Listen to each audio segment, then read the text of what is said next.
الحمد لله رب العالمين والعاقبة للمتقين والصلاة والسلام على سيد الأنبياء والمرسلين أما بعد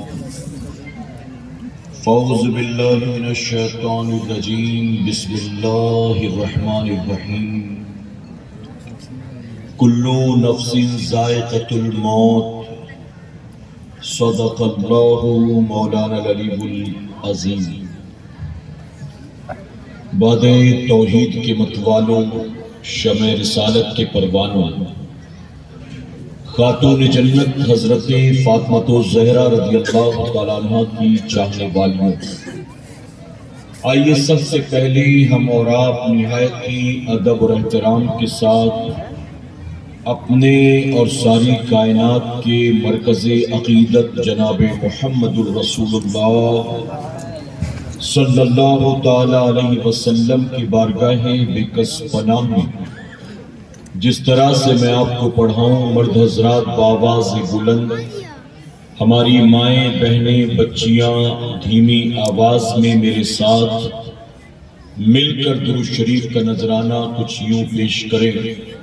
الصلاة والسلام عليك يا رسول الله، الصلاة والسلام عليك يا رسول الله، الصلاة والسلام عليك يا حبيب الله، الصلاة والسلام عليك يا حبيب الله، الصلاة والسلام عليك يا نبي الله، الصلاة والسلام عليك يا نبي الله، وعلى آلك عليك وأصحابك صحابك یا نور اللہ يا نور الله، صلی اللہ تعالی علیہ وسلم۔ صلى الله تعالى عليك وسلم۔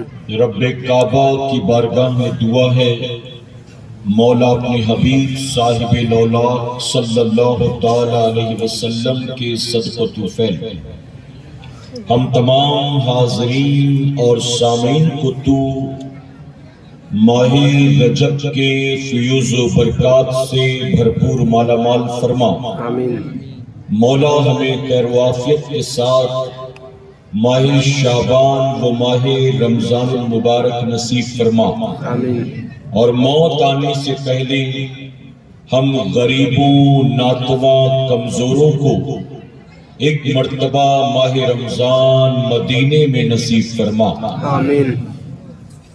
میرے پیارے آقا علیہ الصلوۃ والتسلیم کے پیروانوں، اپنی گفتگو کو آگے بڑھانے سے پہلے یہ ٹھیک ہے، ٹھیک ہے، پیچھے اچھا نیچے کیجیے،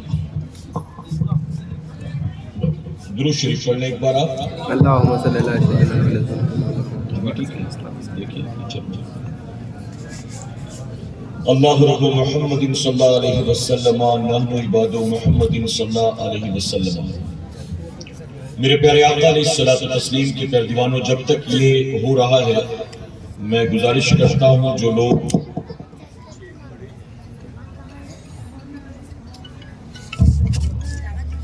جو حضرات پیچھے کھڑے ہیں وہ آگے آ کر بیٹھ جائیں۔ میں کافی دیر سے دیکھ رہا ہوں کہ ناظم صاحب اپنا کام کرتے رہے، ناتواں حضرات آتے رہے، نعت شریف پڑھتے رہے، اور جو لوگ پیچھے کھڑے ہیں وہ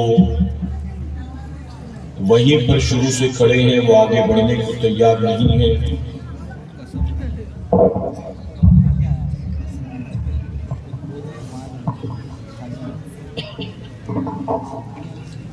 آپ اگر کھڑے رہ کر سنیں گے تو ایسا نہیں ہے کہ بیٹھنے والوں کے مقابلے آپ کو زیادہ ثواب ملے گا، یا بیٹھ کر سنیں گے تو آپ کی نیکیاں کم ہو جائیں گی۔ یہ سارا اہتمام آپ کے لیے ہے، اور آپ جانتے ہیں کہ آج کی محفل میں سرکار مدینہ صلی اللہ علیہ وسلم کانفرنس میں آپ کو مرکزی خطاب اولاد غوث اعظم سید امین القادری صاحب قبلہ کا سماعت کرنا ہے، اور میں نہیں چاہتا کہ جب سید صاحب مائک پر آئیں تو اس وقت جتنے لوگ بیٹھے ہیں اتنے ہی ہوں ان کے سامنے، بلکہ کم سے کم کمیٹی والوں نے جتنا انتظام کیا ہے یہ پورا پنڈال تو بھرا ہوا نظر آنا چاہیے۔ میرے پیارے آقا علیہ الصلوۃ والتسلیم کے پیارے دیوانوں، میں سنی دعوت اسلامی کا مبلغ بھی ہوں اور سنی دعوت اسلامی کا ذمہ دار بھی ہوں۔ میں 10 لوگوں میں بھی بیان کرتا ہوں اور 10,000 کے مجمع میں بھی بیان کرتا ہوں، لیکن سید صاحب اس علاقے میں یہاں خاص طور پر پہلی بار تشریف لا رہی ہیں، تو میں نہیں چاہتا کہ جو ماحول ابھی آپ نے بنا رکھا ہے شروع سے ان کے سامنے یہ ماحول رہے، بلکہ تمام لوگ جو یہاں وہاں بکھرے ہیں، یہاں وہاں کھڑے ہیں، وہ آ کر بیٹھ جائیں تاکہ جب مرکزی خطاب کے لیے خصوصی مہمان آئیں تو ان کے سامنے مجمع ہو اور میدان بھرا ہوا نظر آنا چاہیے۔ لوگ ہیں تو صحیح، لیکن یہاں وہاں بکھرے ہیں، جیسے بیٹھتے ہیں ویسے بیٹھے نہیں۔ میرے پیارے آقا علیہ الصلوۃ والتسلیم کے پیارے دیوانوں، حالانکہ سردی کوئی اتنی بہت زیادہ بھی نہیں ہے کہ آپ بیٹھے تو آپ کی طبیعت خراب ہو جائے گی یا بیٹھنے میں کوئی تکلیف ہو جائے گی۔ شاید یہاں وہاں گلی کوچوں میں کھڑے ہوں گے تو سردی زیادہ لگے گی، اور یہاں شامیانے میں پنڈال میں آ کر بیٹھیں گے تو شاید اتنی سردی آپ کو نہ لگے۔ میں پھر ایک بار گزارش کرتا ہوں جو حضرات پیچھے کھڑے ہیں، اگر زمین پر بیٹھنے میں تکلیف ہے تو آپ اوپر آ کر بیٹھ جائیں، کوئی مسئلہ نہیں ہے۔ مدرسے کے بچوں کو نیچے بھیج دیا جائے گا، آپ اوپر آ کر بیٹھ جائیں۔ اگر آپ کو نیچے بیٹھنے میں تکلیف ہے تو کوئی مسئلہ نہیں، لیکن بس آئیں بیٹھیں۔ دیکھیے امام صاحب نے بھی آپ کو بتایا، ناظم صاحب نے بھی آپ کو بتایا کہ ایک جلسہ کرنے کے لیے کئی پاپڑ بیلنے پڑتے ہیں، آپ جانتے ہیں نا۔ دیکھیے ہم تو ایسے ہی آ کر بیٹھ جاتے ہیں، بہت سارے ہمارے علماء بھی دعوت دی جاتی ہے سیدھے پہنچتے ہیں اور مائک پر جا کر بیان کرتے ہیں اور بیان کر کے چلے جاتے ہیں، لیکن ایک محفل کو سجانے میں کتنے پاپڑ بیلنے پڑتے ہیں ہر کسی کو اس کا اندازہ نہیں ہوتا۔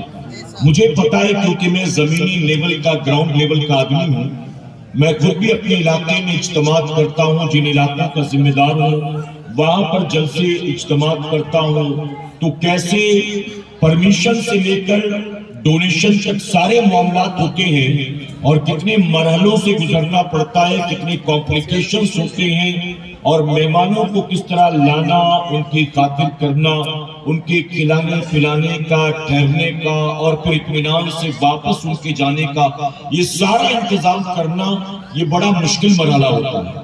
اور آپ کا جو جلسہ ہے، جلسے میں کوئی ایسا نہیں کہ میں آگے اور سید صاحب آگے، آپ دیکھ رہے ہیں کہ الحمدللہ جھارکھنڈ سے، کولکتہ سے، بہار سے، مختلف اسٹیٹ سے، مختلف شہروں سے مہمانوں کو بلایا گیا ہے۔ تو یہ جو سارے کے سارے مہمان آئے ہیں، سب کا پروگرام پلان کرنا بڑا مشکل ہوتا ہے کہ یہ کیسے آئیں گے، ان کو کہاں ٹھہرائیں گے، ان کے کھانے کا انتظام کہاں ہوگا، پھر ان کو گاڑی سے کیسے پہنچائیں گے، کون لے کر جائے گا، ان کی خاطر میں کون رہے گا، ان کی خدمت میں کون رہے گا۔ تو یہ بڑے مشکل مرحلے ہوتے ہیں، آپ کو صرف آ کر بیٹھنا ہے، سننا ہے، اور اس کے لیے بھی اگر آپ تیار نہیں ہیں تو پھر آپ بتائیں کہ زندگی میں آپ کیا کریں گے۔ میرے پیارے آقا علیہ الصلوۃ والتسلیم کے پیارے دیوانوں، تو جو لوگ ان مرحلوں سے گزر کر ایسی محفلوں کو سجاتے ہیں، ہمیں چاہیے کہ ہم ان کا ساتھ بھی دیں، ان کا شکر بھی ادا کریں، اور ان کے حق میں دعا بھی کریں کہ اللہ انہیں مزید اس طرح دین کی خدمت کی توفیق عطا فرمائے۔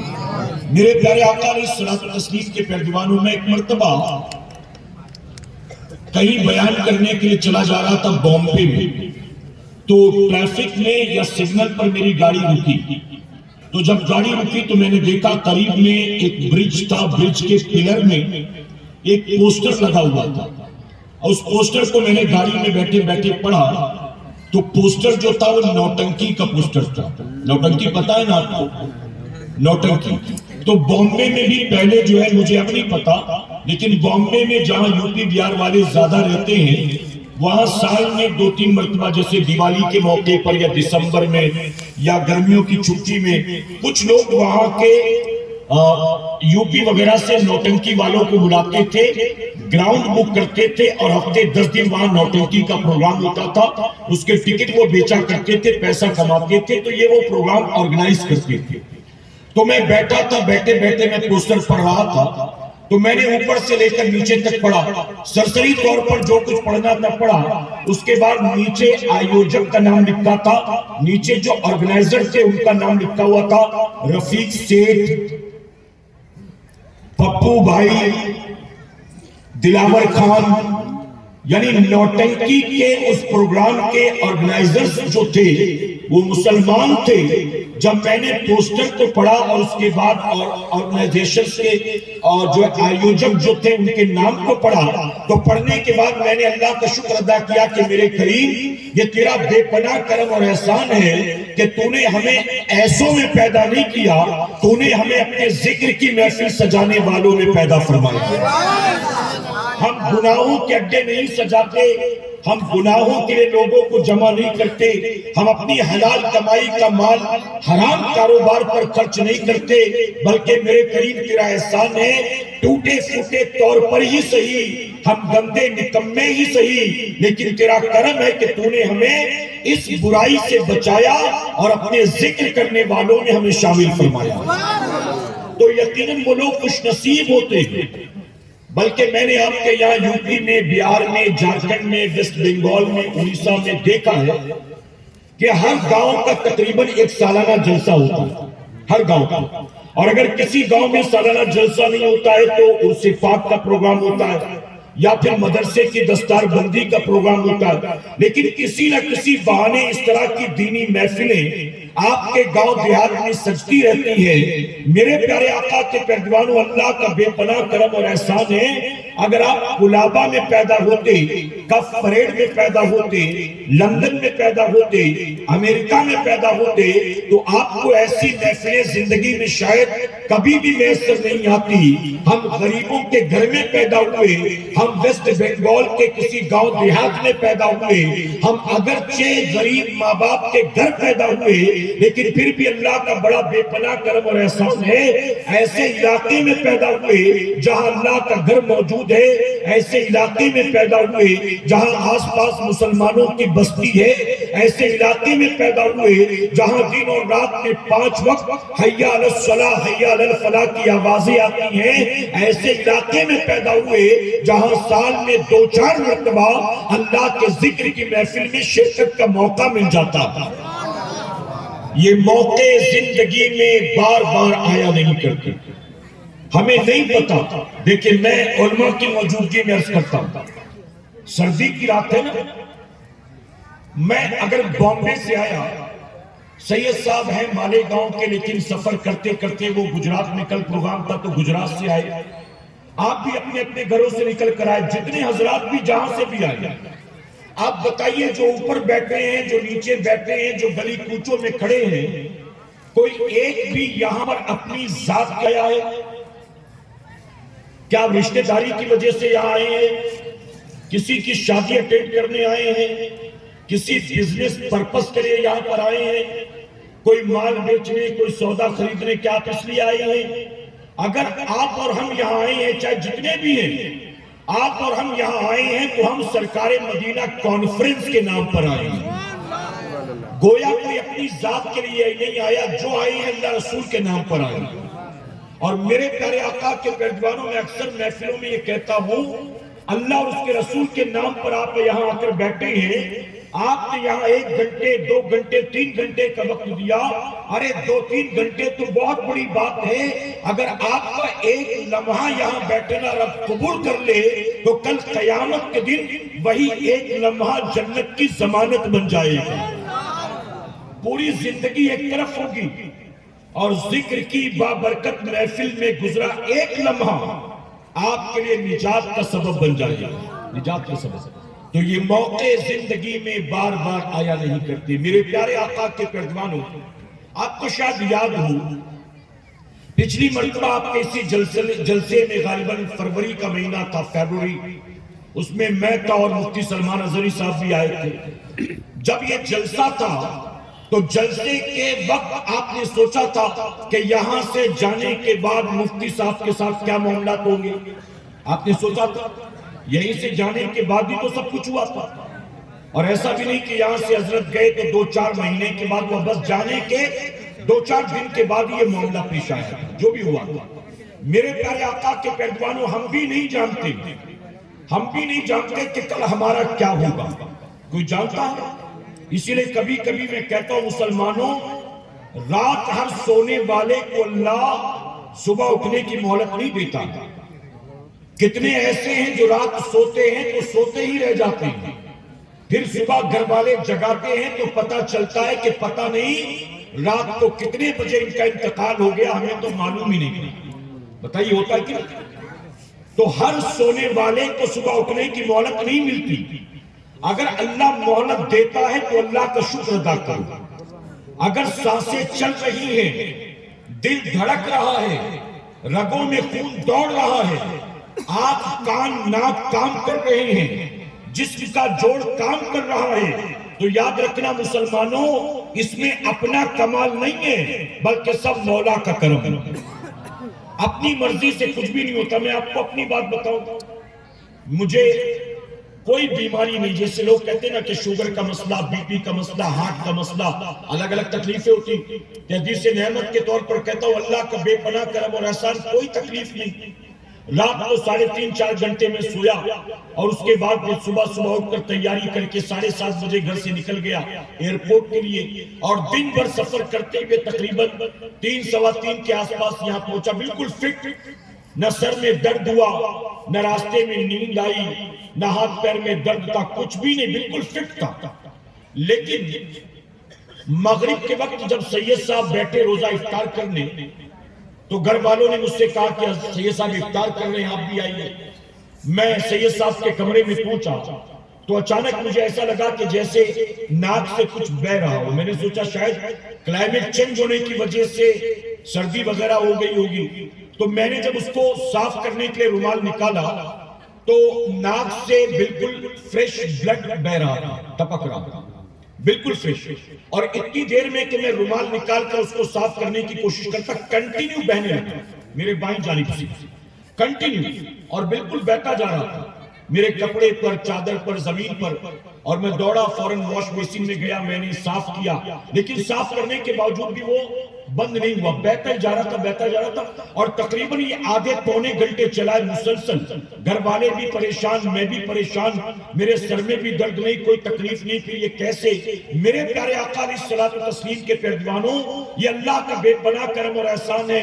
جیسے اچانک تکلیف ہوئی تھی ویسے بند بھی ہو گئی. لیکن یہ زندگی میں آنے والی تکلیفیں ہمیں اس بات کا احساس کراتی ہیں کہ انسان، تیری موت کے لیے تیرے 70-80 سال کا ہونا ضروری نہیں ہے. تیری موت کے لیے تجھے ہارٹ اٹیک آنا ضروری نہیں ہے. تیری موت کے لیے تجھے کینسر اور ٹی بی ہونا ضروری نہیں ہے. تیری موت کے لیے ایک چھینک بھی کافی ہے.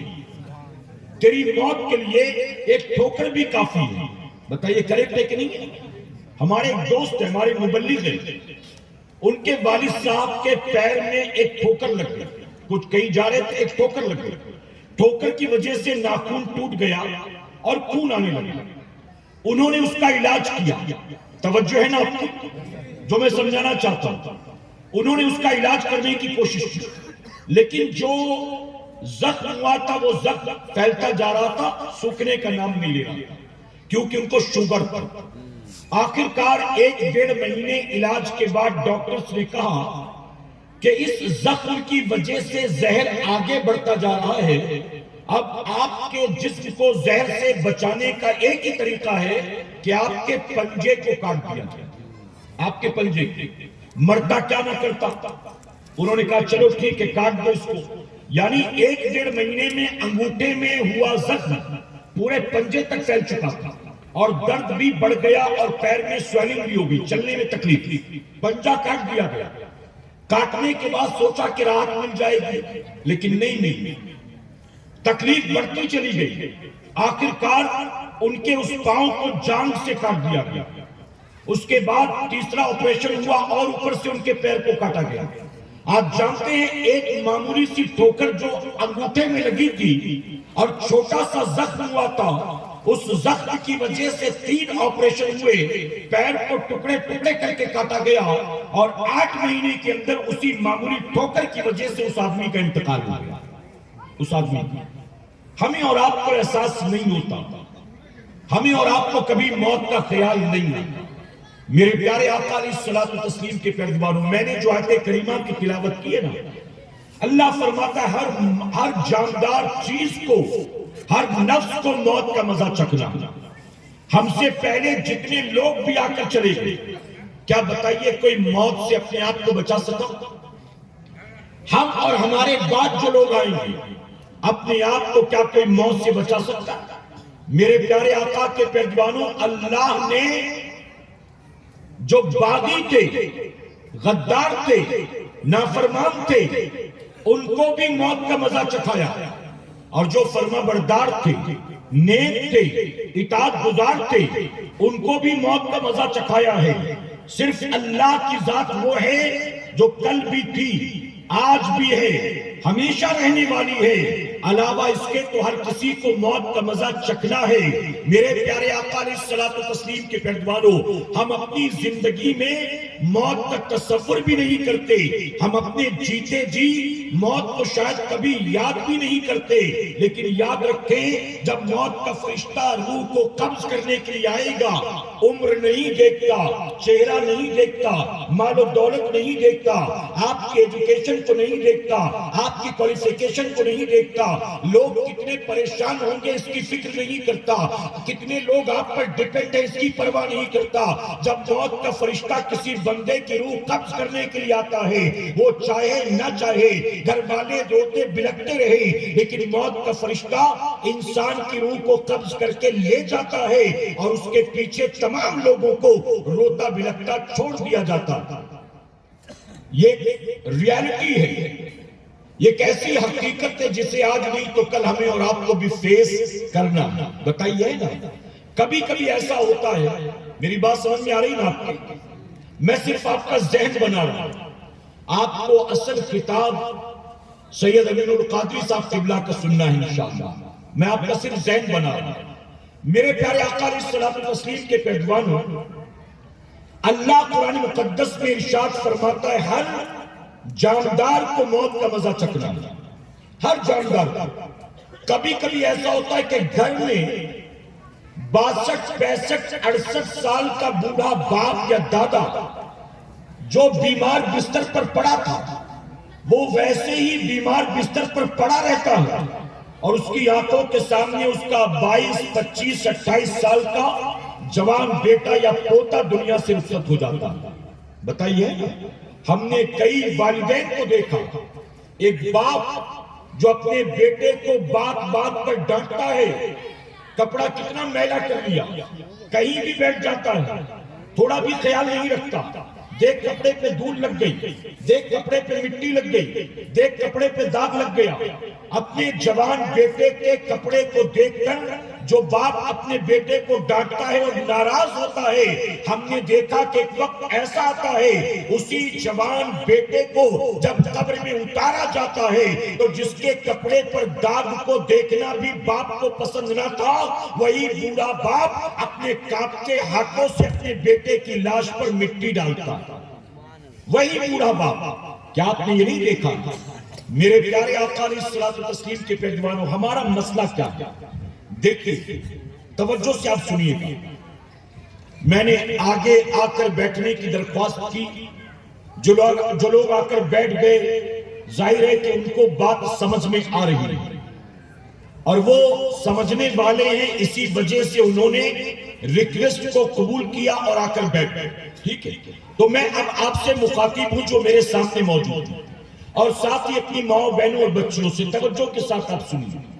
میرے پیارے آقا علیہ الصلوۃ والتسلیم کے پیروکاروں، ایک انسان جی کر بھلا بتائیے کتنا جی لے گا؟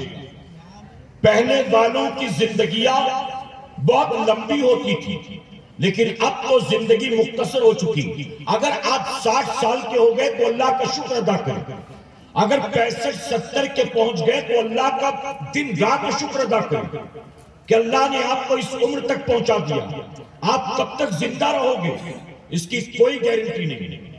آج پوری دنیا میں جو لوگ اللہ اور اس کے رسول کی نافرمانی کر رہے، توجہ سے سننا یہ جو بات درست کر رہا ہوں، پوری دنیا میں اللہ اور اس کے رسول کی نافرمانی جو مسلمان کر رہا ہے، مسلمان شراب پیتا، جوا کھیلتا، سود کے دھندے کرتا، اپنے پٹی دار کے رشتہ دار کے کھیت خلیان پر مکان دکان پر قبضہ کرتا، نفس کی خاطر زنا کے اڈوں پر جاتا، شراب کے پیالے چٹتا تھا، تاش کے پتے پھینکتا، لاٹری کا ٹکٹ نکالتا، جوئے میں پیسہ لگاتا ہے، پوری رات یوٹیوب پر گندی فلمیں، ڈرامے، کھیل تماشے اور ہیروئنوں کی ننگی تصویریں دیکھتا ہے، پوری رات پب جی کھیلتا ہے، پوری رات ٹک ٹاک پر، انسٹاگرام پر، فیس بک پر لگا رہتا ہے۔ یہ جو مسلمان یہ گناہوں اور برائیوں کے دن رات کام کر رہا ہے، آج ہماری بچیاں بے حیا ہو گئی، آج مسلمانوں کی بیٹیاں بے پردہ بے غیرت ہو گئی، اور قوم مسلم کا نوجوان آج شرابی ہو گیا، ڈرگ ایڈکٹ ہو گیا، جواری ہو گیا۔ آپ جانتے ہیں ان برائیوں کی اصل جڑ کیا ہے؟ تو ان برائیوں کی اصل جڑ تین ہے، اور وہ تین کیا ہے؟ سب سے پہلی چیز یہ ہے، مسلمان کے دل سے خوف خدا نکل گیا، اللہ کا جو ڈر ہونا چاہیے وہ ڈر مسلمان کے دل سے نکل گیا۔ ماں باپ سے ڈرتا ہے، لوگوں سے ڈرتا ہے، انسانوں سے ڈرتا ہے، پولیس والوں سے ڈرتا ہے، سی سی ٹی وی لگا ہو تو ڈرتا ہے، حکومت والوں سے ڈرتا ہے، نہیں ڈرتا تو اللہ سے نہیں ڈرتا۔ اور دوسری بات، اس کے دل سے موت کا ڈر نکل گیا، یعنی اللہ سے نہیں ڈرتا، کم سے کم بندہ موت سے تو ڈرے، لیکن موت کا بھی کوئی خیال نہیں ہے۔ دنیا کی رنگینیوں میں، دنیا کے مکر و فریب میں، دنیا کے جال میں ایسا الجھا ہوا ہے کہ اسے کبھی موت کی یاد نہیں آتی۔ اور تیسرا گناہ کرنے کی وجہ کیا ہے؟ آج کے دور کے مسلمان نے آخرت کو فراموش کر دیا ہے۔ ایک دن موت آئے گی، ایک دن مر کر قبر میں جائیں گے، اللہ کی بارگاہ میں حساب کتاب دینا ہوگا۔ قبر یا تو جہنم کا گڑھا بنے گی یا تو جنت کا باغ بنے گی۔ قیامت کے دن مجھے اٹھایا جائے گا، حساب کتاب کیا جائے گا، جو کچھ زندگی میں کر کے آیا ہو رب کی بارگاہ میں اس کا جواب دینا پڑے گا۔ اے سرکار مدینہ کے پیروانوں، ہم مرنے کے بعد جب محشر میں اٹھائے جائیں گے، اس وقت جب حساب کتاب ہوگا تو نامہ اعمال دائنے ہاتھوں میں دیا جائے گا کہ منہ کے بل گھسیٹ کر جہنم کی آگ میں ڈال دیا جائے گا۔ ہمیں کچھ بھی پتہ نہیں ہے۔ تو آج گناہوں اور برائیوں کی سب سے بڑی جڑ اور وجہ یہی ہے، مسلمان نے اللہ کے خوف کو دل سے نکال دیا، مسلمان نے موت کے خیال کو اپنے دل دماغ سے نکال دیا، مسلمان نے آخرت کے حساب کتاب کو فراموش کر دیا۔ اے سرکار مدینہ کے پیروانوں، آپ مجھے بتائیں کہ اگر کوئی چور کہیں چوری کرنے کے لیے جاتا، چوری کرنے والا تھا، اچانک اس کی نظر پڑی کہ سامنے سی سی ٹی وی لگا تھا، کیمرہ لگا تھا، اب بتائیے وہ چوری کرے گا؟ جی، چوری کرنے کے ارادے سے کہیں گیا، کسی کی فیکٹری میں، دکان میں، گھر پر کہیں گیا، ابھی چوری کرنے والا تھا، اچانک نظر پڑی کہ یہاں تو کیمرہ لگا، اگر میں چوری کروں گا تو پکڑا جاؤں گا، کیونکہ یہاں کیمرہ ہے، کیمرے میں ریکارڈنگ ہو رہی ہے۔ تو آپ بتائیے پھر وہ چوری کرے گا کہ چوری کا ارادہ ترک کر دے گا؟